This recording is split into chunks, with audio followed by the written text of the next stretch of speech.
Taking a scenic drive 40 minutes north of Manhattan, we were fortunate enough to lock co-owner of Sloop Brewing Co, Adam Watson, and director of sales, Joe Turco, down for a conversation about, well, beer. As you'll hear in this episode, there's a bit of ambient noise in the background, as this is a large, open, and to be frank, quite busy facility.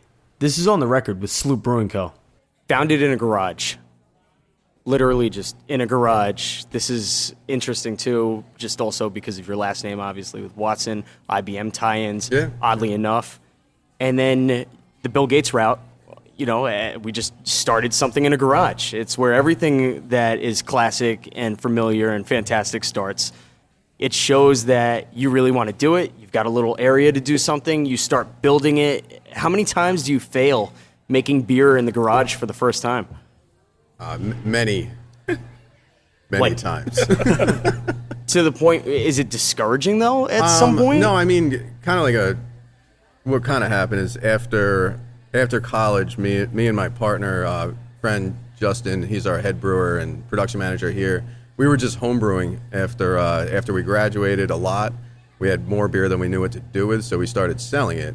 So we failed many times as home brewers.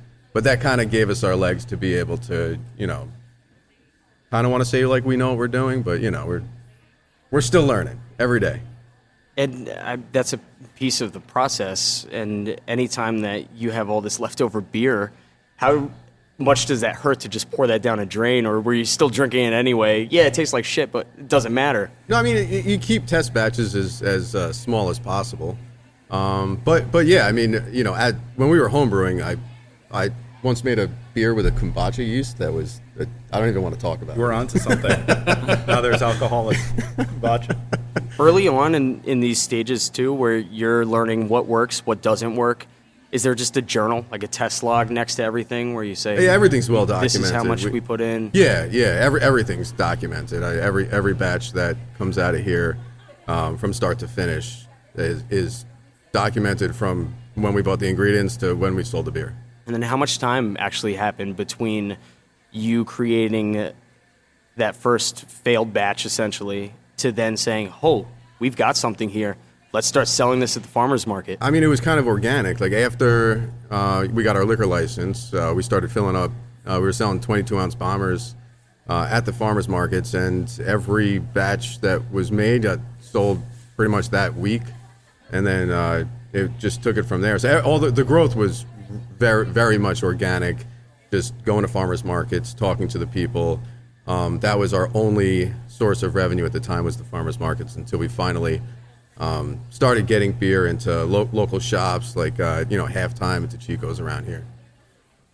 Farmers markets in 2011 were there. I don't think they had the same popularity as they do today, where now there's a farmer's market in every single town, and it's big. Yeah. It's not just a couple guys out there. How many other people were at these farmer markets at that point? I mean, there was, guy selling ice cream. There was the honey lady. We were, I was stationed next to this business that opened, it was like around Marlboro. He was making tilapia.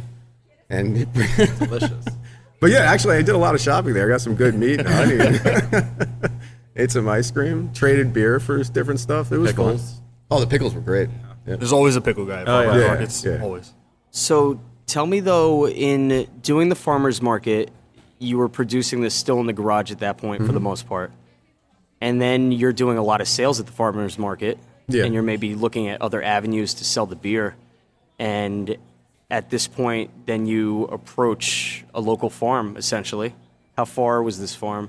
Elizaville. So that was, from this location, it was about an hour up to Taconic. But this was closer to you in the garage at that point, no? Right, yeah. The garage is based in Poughkeepsie, so it was probably 45 minutes. Yeah. All right, that's cheaper rent, right? And you're brewing things, you need to make sure costs are down to be able to turn some type of profit, at least. Oh, but the farm was an investment. That's when we went from like homemade garage equipment to actually buying a brew house. That's when it kind of turned into just like, me and Justin doing this on the side to, all right, we're going to quit our day jobs and do this as a business. So that was the real leap of faith there. a lot of guys get creative when they're looking for spaces. There's not always space available. It's not on the market necessarily. 2011 was a different place in computer time. How did you actually structure a deal in going into this farm location? Just like a traditional way of going. I mean, we were, we occupied a large portion of that barn. Had a lease arrangement. Pretty standard. Okay. We built out the tasting room there, put in all the, electric. We had to run 3-phase electric up to there. Put in septic system, put in all the utilities, got the boiler, bought all the equipment. In the costs that go into doing something like that for the first time, and Justin says it often as he's building out his version 2 of his restaurant from scratch, how many unforeseen costs just popped up? And like you just said, you had to put in the 3-phase electric. That was factored in, but there's definitely a lot of unforeseen costs. Okay. I mean, in any venture you're going to do, you're going to try and plan as much as possible. But then when you actually start executing things, then all of a sudden things pop up out of nowhere. That's going to happen. So this wasn't your own property though. You were leasing it, right? Yeah. Was it all on you to do whatever you needed to do to put it in there? Or was there some help from the landlord? Or the landlord definitely helped Okay. out. Yeah. But I mean, the landlord here helps out too. Like it's a business partnership between the tenant and the landlord. Because we saw a lot of that going back and forth. Like I spoke about it in one of the other episodes. The differences to the two landlords that we have, and one's like business friendly and doing stuff and understands like you got to put stuff into it. Yeah.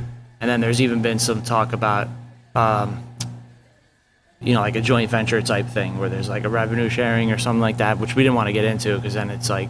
Yeah, that you get complicates into things the a lot. numbers. So. Yeah, I mean, unless they're putting up a lot of money. Right. And the numbers are there. So Yeah. I'm always curious to see when buildings happen and what are the deals happen. Well, yeah, what there's makes sense. a business relationship between a tenant and a landlord, but if you're going to have shared equity, then it's a totally different kind of relationship. How much more were you yielding now being in the barn versus being in the garage?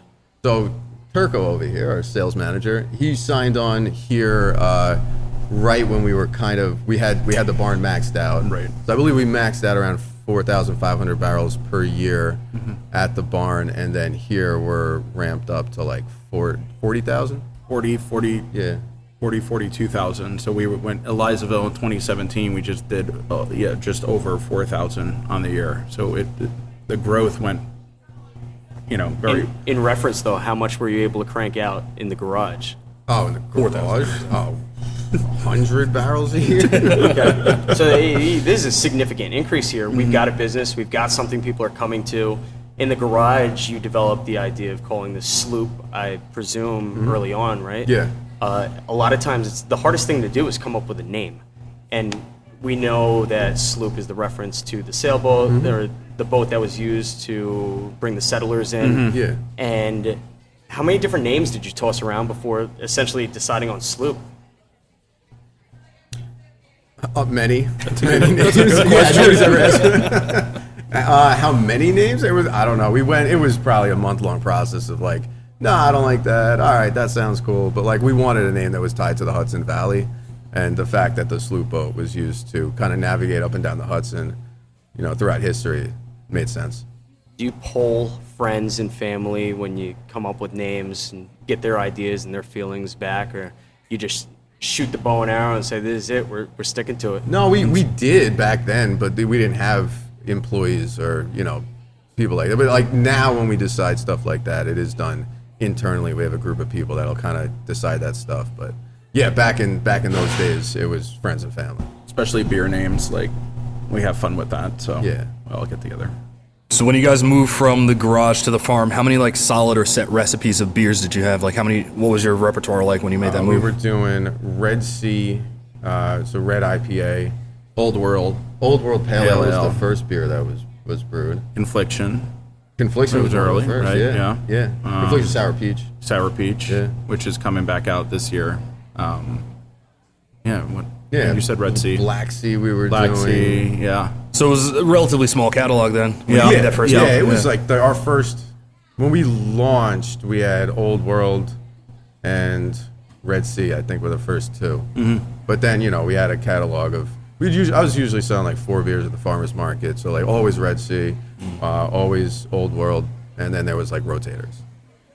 As somebody that does graphic design work and branding a lot too, you see on the shelves, there's a lot of maybe newer brands that come out, and not just beer, anything really, that don't understand, maybe especially at the point of time that they're in their business, that branding is important and creating a uniform feel for a brand or a character, if you will, matters a lot. And I mean, we're sitting right now in this current Fishkill Sloop Brewery, and the colors are they're the same. They're uniform throughout. Yeah. They look like the cans. The cans have all these beautiful bright colors in it too. And when you were starting early on, were the cans so much more basic before somebody decided, hey, we've got to make our stuff all look similar. It's got to all look the same. It's got to stand out on a shelf.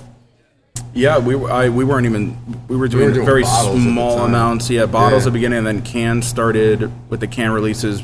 Brewery That's not only until we moved up to Elizaville. Yeah, started doing cans. over at Elizaville, it was brewery only, and then once we got a brand new canning line and ramped up production and started with the 12-ounce printed and all that, that's when it got really crazy. But the old school cans were just basically the blank 16-ounce can with a label, and a lot of time went into the artwork and all that stuff and the design. But I think we ramped that up when we got here and started canning on a regular basis. Yeah, and to your point, though, brand consistency is extremely important. Yeah. So like when somebody sees something that's Sloop, it needs to be obviously that it's a Sloop product. Mm-hmm. Whether you're just sitting in the tasting room looking at what's on the wall, to you're at Hannaford's trying to pick out which 6-pack you're going to buy, you're going to be able to recognize the brand. And it does, a lot of the things that you do have this big bold font. Mm-hmm. It almost feels cloudy and not cloudy as in can't see through it. Cloudy as in the letters, they're bubbly a little bit, right? Yeah. And that carries through a lot of what you do. And even looking at the illustrations of the graphics, it's just so simplified, basic, clean. Aesthetically, it's pleasing. And I think this stands out on a shelf of beer a lot too, because there's so often you see crazy Death Reapers on bottles and things like this that are hand drawn. And I mean, these are all clearly put through Illustrator, where they're perfect circles, right? Yep. Perfect circles, perfect lines, and that stands out a lot. I did read though that there was a lot of risk in getting the canning line going, where it was just like a Craigslist ad essentially, and somebody had to take a trip out to Chicago to go take a shot. First canning line. That was the first one. Yeah. Yeah. So that was our first one. It was 8 cans per minute. So when we started doing can releases up in Elizaville, that canning line. Turco had the pleasure of working on that canning line. I did when I first started. It took 5 guys, 8 cans a minute. Now we do. It was painful. It would take half the day to do like a half a pallet of cans. So how quick are you? 90, close to 100 12-ounce per minute on this canning line, and then the 16-ounce hit close to 80. That's a huge story and growth right there, just looking at those metrics. And in the canning line, explain it to me and others that don't understand what goes into the process of actually getting this beer brewed, then it hits canning at some point. I know there's a handful of things in between there that you'll explain to me. And then you can this thing, the labels come first or the labels come after? Depends. If it's the printed 12-ounce can, they arrive already printed. So basically, once the beer is transferred from the fermenter to the bright tank, it's ready, and it's ready to be packaged. We set up the canning line. There's a depalletizer. We load just a pallet of empty cans. They go through, they go up, they get sanitized, and they come down or filled at a time in a lane. And they pass through, and then they go through basically like a dryer, and they go on a conveyor belt, and we shoot a laser printed date on the bottom of the can of today's date. If they're canning right now, the beer will have today's date on it. And then it goes straight, and it hits the cartoner. So basically the 6-packs automatically wrap 6 cans, and then the guys date the outside of the box and put them in a case, and then start palletizing them. The only change with the 16-ounce, it's the same process, but then instead of going straight, those are all PackTech on top. So they turn left, and then there's a labeler. So it's blank 16-ounce cans, and it just runs through, and label goes on the can. They pass through, and the guys just PackTech for them and put them in a case, and then go that route. This is an episode of The Way Things Work. You know, Oh, yeah. Thank you. Yeah. How many guys do you need to actually execute this, though? It sounds like at 90 cans a minute coming out, or 80 cans, whatever it was you just said there. Yeah, who's receiving this? There was So, right it's now. got to be like 6, maybe. Yeah, It depends on the day, but Sometimes there's 15 guys. You know, it depends on what depends we're on doing, what's going on, because we happening. might be kegging at the same time too. So then you need guys for that. But then there's also somebody that's got to take the pallets, put it in the cooler, put it in the right spot, make sure the pallets are labeled, organize it. Right? It's crowded in there now because they're kegging, canning, and then there's guys washing the kegs. And then there's guys washing, cleaning the tanks. Yeah. And then that's just packaging side. Then you got the cellar and the brewery too. Has the wrong label ever made it onto the beer? Where That luckily has not been an issue. If that ever happened, somebody better knock on wood. that person wouldn't be here. I don't think. So in scaling an operation, and we talk to a lot of people that have maybe like a mom and pop restaurant, it's just one location. The systems are often not in order yet to be able to scale. Mm-hmm. And now you've done 2 different scalings essentially, coming from the very small operation of being in a garage to then being in the barn, and then scaling once again to where we are here. I mean, this is like 25,000 square feet. It's a huge building that we're in. Like, what kind of difficulties do you actually go through in making that next scale up every single time? Logistically, right now where we're sitting, it seems like a nightmare going from something way smaller into this. Yeah, I think it's like, especially here, we didn't have a restaurant at the old spot. This is the first time we did a full Yeah, it was the first time kitchen we had a and, kitchen. and everything. So that was a challenge in itself. It was the first time we were doing that. Had to get the right chef, had to get, right people in place to do that. So I think that this in itself, the tasting room, was a challenge. The tasting room at the old spot was very small. And we did, I think, hot dogs and pretzels. Yeah, we did. That was it. Yeah. So it's a lot different in that sense. But yeah, just adding the right people. I mean, I think that's key. I mean, to be able to hire correctly. We hired our chef here, Adam Slayman. He's been amazing, doing great food. Zoe's our tasting room manager. She's running the whole front of house. Mm-hmm. We have got great brewers, great cellar people, and a good packaging team. So if you hire right, then I think that's half your battle. Other than that, scaling up, obviously cash flow you got to be conscious of to make sure you got enough to make payroll every week. Check your margins all the time. I mean, there's a million. I can go on for days, but yeah, I think it starts with hiring correctly. It's a scary jump, though, also, where you're adding everybody onto the payroll, and maybe We you don't went have from the purchase 7 orders yet. employees to like 60 employees. Yeah, when I started, we were 7. And now, yeah. Just looking at the breakdown too, and just you see it on the labor side of things. Looking at the breakdown of how much you're about to spend over the year on just employees, like that's a shock. Just seeing that for the first time, where it's like, all right, we're gonna make enough of this money to put it back out like that. Yeah.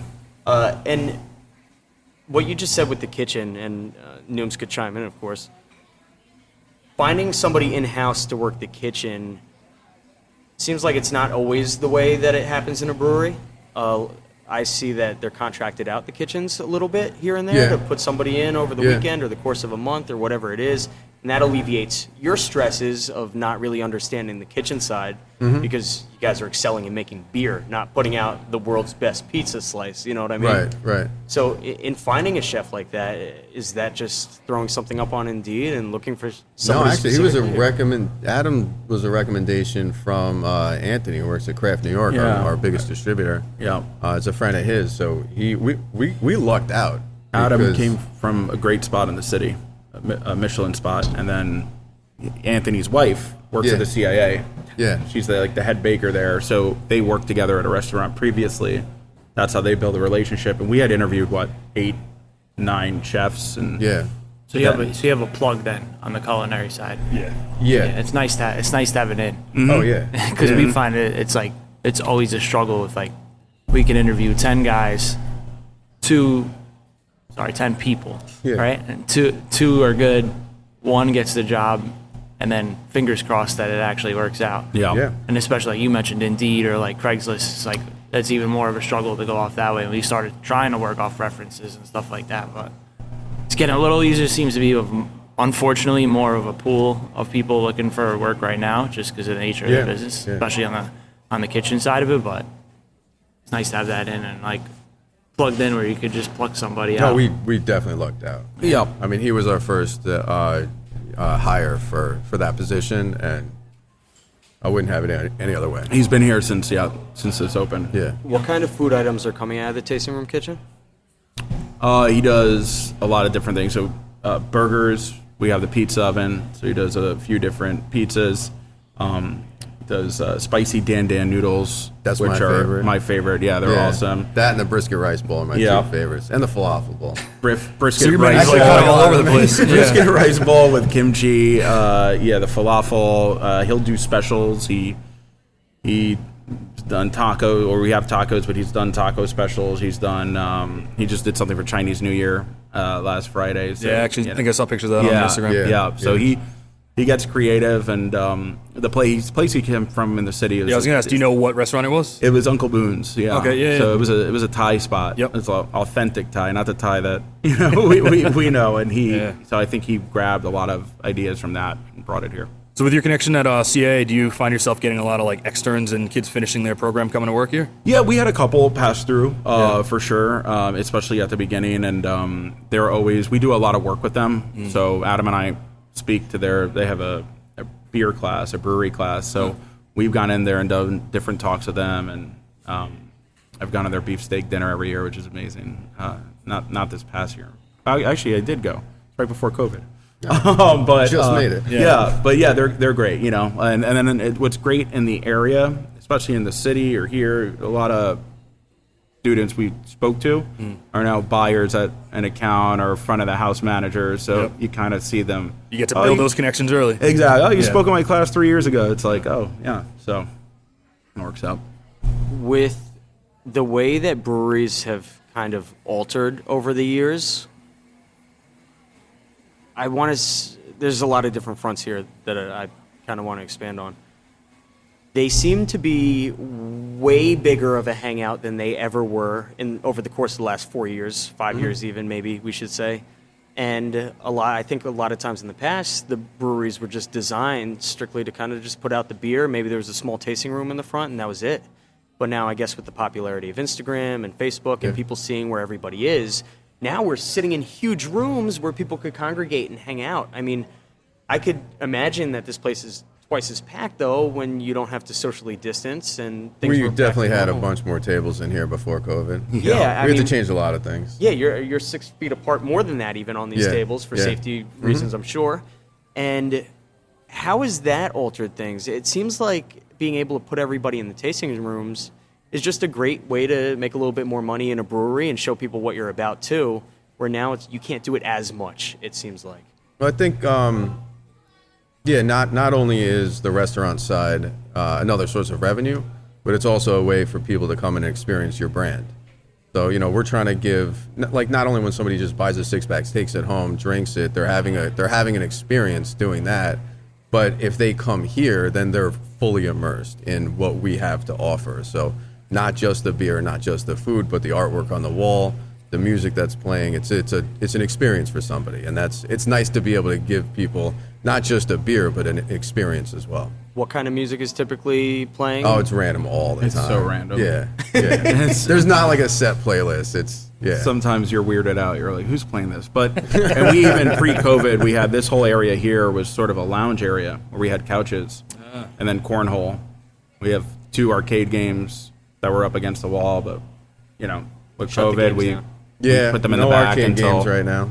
until we can bring them out again. So Yeah. Which arcade games were there? NBA Jam '94 Tournament Edition. Nice. And then there was another one that's like all the classic games in one. So it's like Donkey Kong. Yeah, they had like 100 Mario Brothers, games in all that one. stuff. Yeah. Solid choices. Yeah. Yeah. The growth also on the other front that I want to tackle is breweries are just getting bought up left and right by way bigger brands, InBev, Sam, whatever it is. Over the course of craft beers starting to become so popularized, and we say it all the time, it's a bubble that won't really explode. It'll just maybe be harder for the smaller guys to get their foot in the door. And you see things like Blue Point in Long Island just got purchased a couple years ago also, which then scales them up significantly in being able to do this. And down the road, is there desire to be purchased by a larger company to be able to take the brand from, this East Coast area that you are currently into dominating the West Coast as well? Or For us, I mean, we're pretty much status quo right now. I think Turco will tell you he can do that by himself. That's exactly what he would say. Yeah. I was just going to We say. don't need anybody else. We got Turco. Yeah, I think, and it's interesting because you do see that a lot, but we're proud because we've grown all this internally. We're 22 states right now. Juice Bomb, one of the top selling IPAs in the Northeast. It's 73% of our production.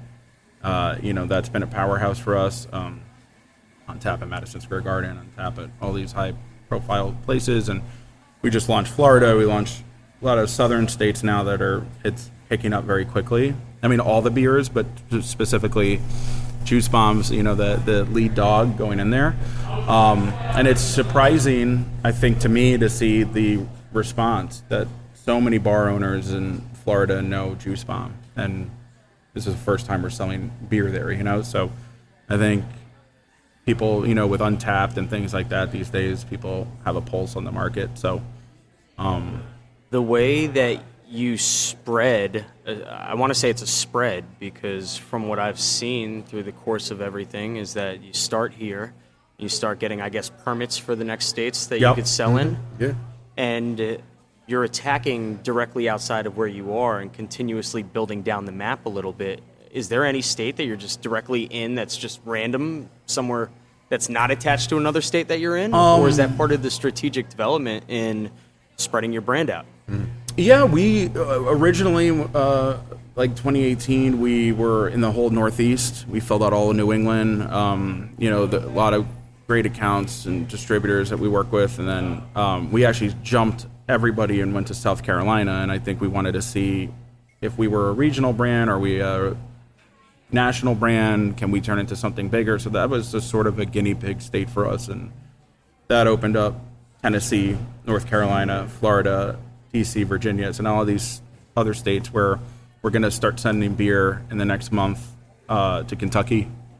So we're starting to piece that together, but I think it's what makes the most sense. I like looking at the map and, filling in, we're not in Georgia, we're not in Delaware, we're not in West Virginia. We're kind of, looking at that as next steps. But when you start to expand like that, this facility can only hold so much, or produce so much, I should say. And the partnership with Smutty Nose to produce for you, I'm assuming you just said 70% is the Juice Bomb. We don't even have to talk about the Juice Bomb. Everybody knows the Juice Bomb at this point. I like it. It's not super bitter. That's great. Yep. It's not really bitter at all for the most part. Yep. And that's a huge selling point, I think, especially in the summer. With that, though, Smutty Nose is probably picking up some of the Juice Bomb production, or are they Smutty Nose is producing other picking things? up. We basically only been doing some specialty beers there since we started there in August, and Confliction, our dry hop kettle sour. We're looking at the rest of the year, trying to see what makes the most sense, but that actually freed up a lot of room here for Juice Bomb. So Justin, our co-founder and our head brewer, go to Smutty Nose weekly, brew with their team. We have a group of guys that go there, work with their team, and then package the beer. So it's not your traditional, contract brewing. It's a partnership that we entered with them, and it works out really well. So, all of our cans will say New Hampshire and New York on it, just in case we have to plug and play or put something there. But it's come in handy. It's helped us because we hit a wall here in such a short time that, I saw a beer review the other day about the Juice Bomb. It was actually it was a German guy, and he was like, "I'm reading here, it's from Fishkill, New York." And it's crazy to see how much this thing is spread now. Yeah. And as great as it is to have something that leads the pack and is putting you into all these different doors and bars and, different liquor stores or wherever you buy beer, how hard is it then, when you've got a piano man, essentially, to develop the next big thing that's going to carry you, when down the road at some point Sloop Juice Bomb becomes just like, oh yeah, we've had that a handful of times, what's next?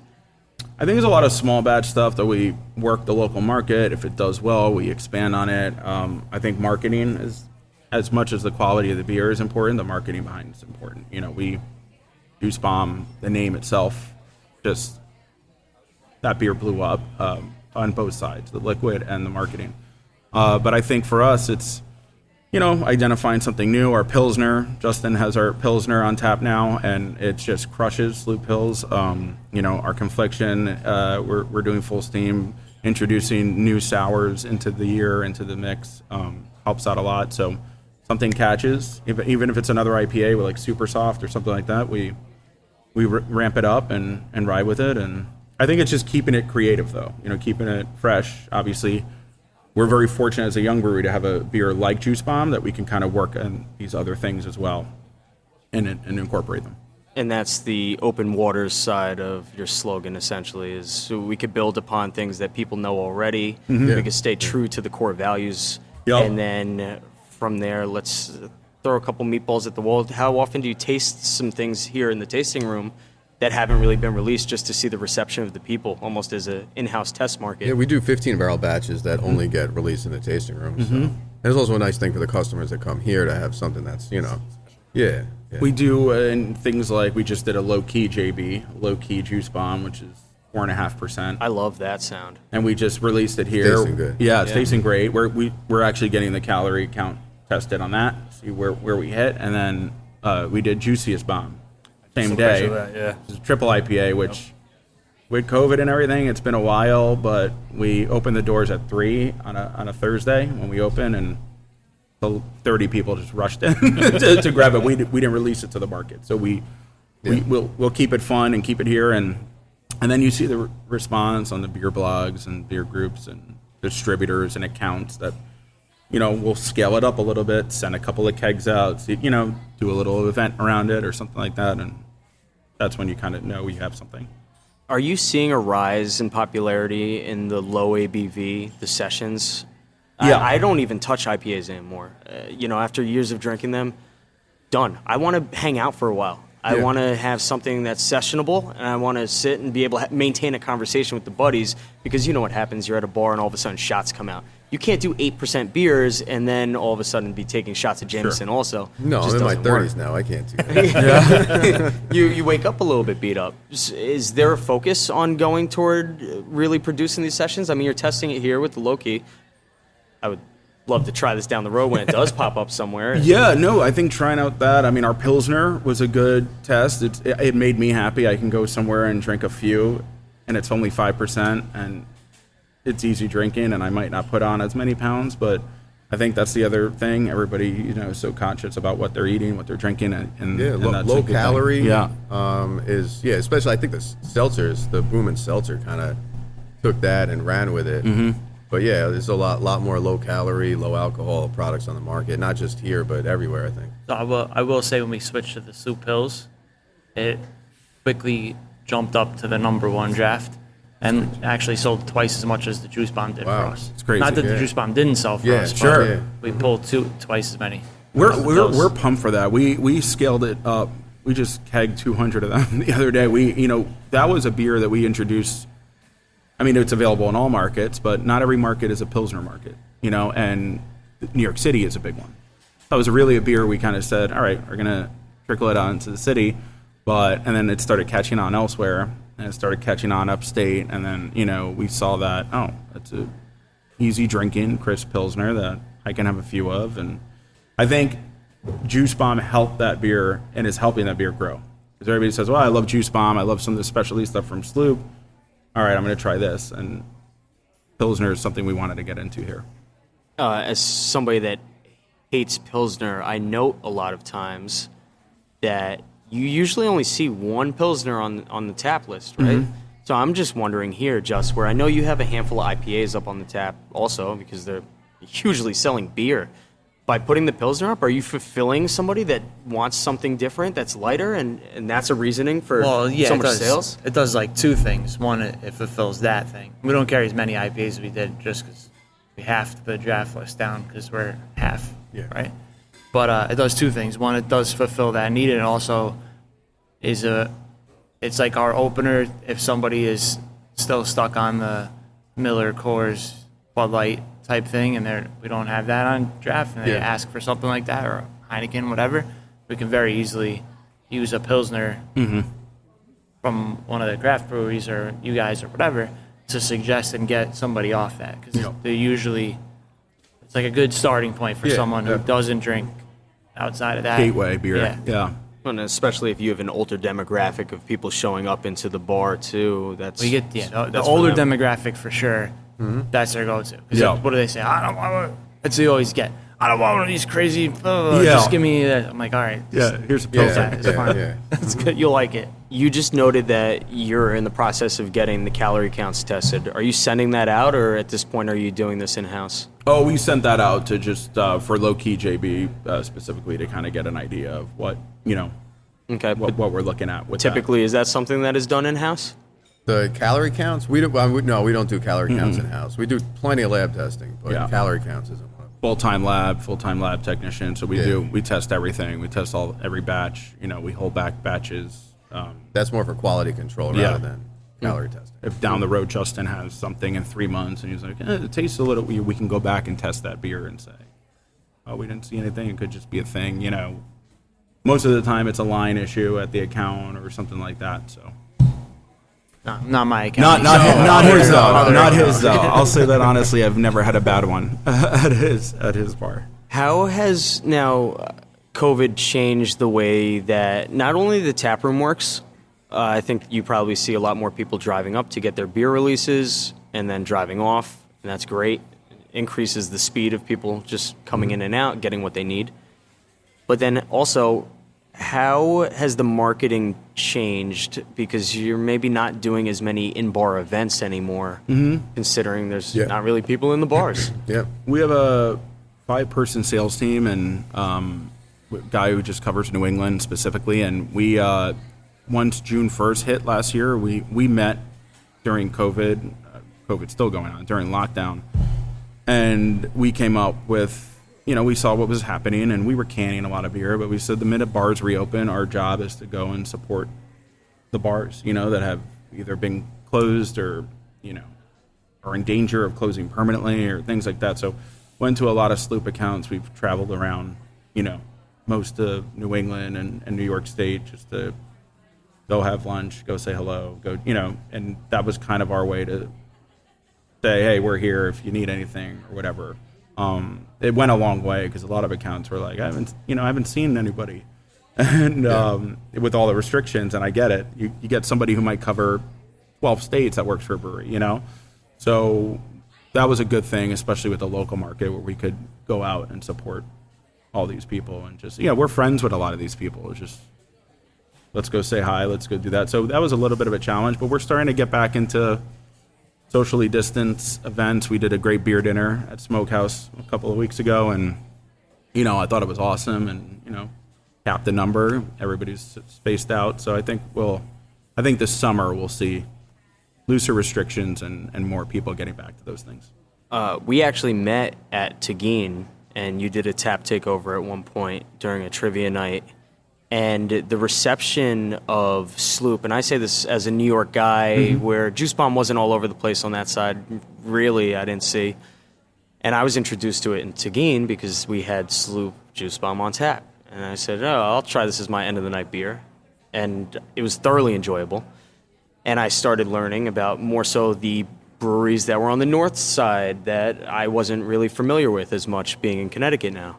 And seeing how many people came out, the reception, and how many people were purchasing these slims that we had that you brought over with us to test some new things. Are you looking though at the reception to the sales when you bring these little Slim Jims over to test them? Yeah, absolutely. Yeah, and I think it's especially if you can get it from the consumer or point of view or opinion from anybody, it's awesome. And I think, these events, a lot of people look at these events of, we're just going to go and drink a bunch of beers. It's like, no, you go and you mingle and you talk. And, we can really talk to the consumer. We can also go to a bar and restaurant, talk to somebody. We're not going to go in a Hannaford. We're not going to go into the Chico's and just grab some random person in the beer section and be like, what do you think? Those people you're meeting at the bar. And those are the people who are like, oh, I buy your beer here all the time and, drinking at home. So I think things like that go a long way, and it gives us a good pulse on, each market. Everywhere's different. So, for us, it's like, all right, maybe something works in Connecticut that doesn't work here or vice versa. So it's always good. We look at the retail side of beer and liquor currently during COVID, and it's such irony in some sense that the bars are getting killed because the people can't be out there, but the liquor stores themselves are thriving because everyone's buying things to take home. And I've talked to a handful of different reps all over the place that are essentially saying, like, yeah, the retail side's killing it. Like, I'm getting hammered out here because all the bars are closed. They're not buying as much as they were. Have you noticed, looking on the back end of sales, spikes happening for the retail that are offsetting the sales of the restaurants and bars where you're kind of making it out okay in that sense? Yeah, I think we noticed that. I think specifically in March, April, May of last year, and then even summer with all the restrictions and things like that. We did notice that, and I mean, it just kept cranking and cranking and cranking. And, I also think now we're seeing a little bit of you're starting to see more of a balance. You're seeing the bars and restaurants pick up more, but, off-premise, liquor stores, package stores, grocery stores are still doing very well, but and I think we'll see another spike in both worlds. I think once the warm weather hits, you got outdoor seating, you can open up a little bit more inside, and then you're going to get the people that haven't traveled and said, I'm going to go to halftime, I'm going to go to Chico's, I'm going to buy a bunch of beer, I'm going to do the outdoor barbecue. I couldn't have more than 10 people last summer. Now I can have 25, 30, So I think we're going to see that as well. People grabbing beer, going to the Jersey Shore, all that stuff. So we're starting to see the balance again this year. Joe, you just said, too, that you were getting the reception from places when you walked in. They said, I haven't seen reps, I haven't seen anybody, I haven't talked to anybody. And Justin, you've said this actually a few times, that you haven't seen any reps showing up, and it was very hard for you to get your hands on anything.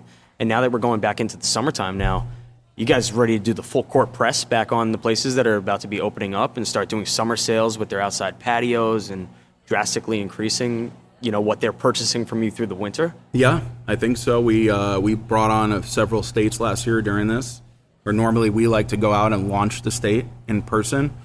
So we're trying to get Virginia, we officially started sending them beer after we launched DC at the beginning of last year, and we couldn't go out. So I think June 14th week, we're going to do a blitz in the Virginia market. And I think that just only creates more buzz. And I think it's good because it's hard. It's easy here because with all the travel restrictions, we can go anywhere. But I'm talking to accounts in Pennsylvania. I'm talking to accounts in South Carolina and all these places that are like, oh, we can't wait for you to get out here. And as we're all getting vaccinated and things are happening, I think it's going to be a lot easier, especially towards summer. Well, you were talking about what I was saying about sales reps kind of disappearing was more on the distributor side, not so much on the product side. Sure. Because I felt like as soon as this happened, most of the big distributors put their hands up and were like, COVID, and laid everybody off. Yep. And I thought kind of to spite themselves, where now there were sales to be made, but no one out there making the sales and servicing the people that were open, at least in our experience, were open. I can't call a liquor rep. I couldn't get a distributor rep in. It's like, I need this product or I need that product. Especially with, like, our bar program is not as simple as most, where you can just pick, the top 5 SKUs out of a distributor and it's there. You can call the order board and whoever's answering the phone just knows what you're talking about. Yeah, a lot of times yeah. we're looking for a specialty beer or a specialty whiskey or something like that. And Right, which is hand sold. Somebody's coming in, describing the Mm-hmm. product to you. Someone You're making someone decisions knows based on that. allocations or Yeah. knows where it is in the warehouse or something like that. And I was incredibly frustrated over the summer because I was like, you guys are missing an opportunity. You're turtling and just cutting your losses. Well, that's right. You're turtling. No, I like it. Oh, I get Great it. to Yeah, hear. it's working. Keep Talking talking. your head at it, You don't get it? No, I was nodding to it. Oh, okay. I enjoyed it. And, they're cutting their losses instead of saying, like, no, we have an opportunity to do A, B, and C. We need to get people out here. And I thought they actually lost probably sales Oh, they did. gained Yeah, over the 100%. thing. But Yeah. like, I know I see Joe all the time. I know you guys didn't do that, and I think a lot of the product side didn't do that. They were more focused on like, well, they're not doing it now. We have to get out there and still make sure our product is hitting. Yeah, on-premise sales just ceased to exist for a while. Right. And a lot of distributors just were like, all right, if it's not here, then we're not. They didn't put any resources into it. Right. But now as it's picking back up, they might be a little slow to respond on getting the staff out there to really do what they were doing and make those sales and Exactly. But get our the beer to the right accounts. And But our team can go around, and from day one, I said to all the guys, "You're not comfortable." I mean, and everybody's like, "No, we're comfortable." Everybody's masked up. Everybody has sanitizer on them at all times in their cars. And they said, "This is what we want to do." And I said, whether it's going to the grocery store or going anywhere, bar or restaurant, it was big, and I think we also helped out a lot with the distributors who cut a lot of staff. We were there to kind of say, all right, this guy who needs juice bomb, let me reach out to somebody. So. How many accounts do you actually have on hand? Around about. That's thousands. Of I don't. accounts, Yeah, probably, I wouldn't even be able to. across every state. We would have to run a report. Yeah. That's a lot for you to be kind of individually touching base with a lot of these guys and meeting them and having words and building out a repertoire too. It's hard, especially with the states further away. But I think as we grow, that's when we invest in we call them market managers. That's when we put a market manager in the market and say, all right, maybe eventually we do a Southeast. You cover Georgia, South Carolina, Florida. And But even then, we do the best we can. Yeah. We can't have somebody touch every account every week. That would be physically impossible. But during lockdown, we did, and COVID, I've done virtual beer tastings for accounts in Virginia, South Carolina, and that went a long way where it's like I can't physically get there, but some accounts that we would say, hey, I could use some cups, send a box. Yeah, just to be able to have that relationship with the account, for them to know that they can make a phone call or an email or a text and get a response from somebody directly from us that is going to support them and help them. That I think goes a long way. I mean, that's customer service. Yeah. I assume you're using some form of CRM then to delegate all the accounts out to people to keep up with? Yeah, so we run off as far as our team internally. So these guys have access. We run off iDig VIP, and not only is it desktop friendly where we can run reports, look at numbers, dive really in depth. What accounts haven't bought, what accounts have been buying, who's our top accounts, new placements. He'll pop up as Hill's new placement because he just tapped it within the past couple of months. How's it doing? Check in with it. And then they also have the app on their phone where it's a Sloop notebook. And they go in, spoke to Justin, Pilsner's moving really well, wants to do another beer dinner in the summer, follow-up required, yep, blah, blah, blah, blah, blah. And then it says distributor, Sloop follow-up and distributor follow-up. Yup, get with so-and-so rep and, touch base on availability of beers, allocations for the account. So it's very in-depth where you can do a lot.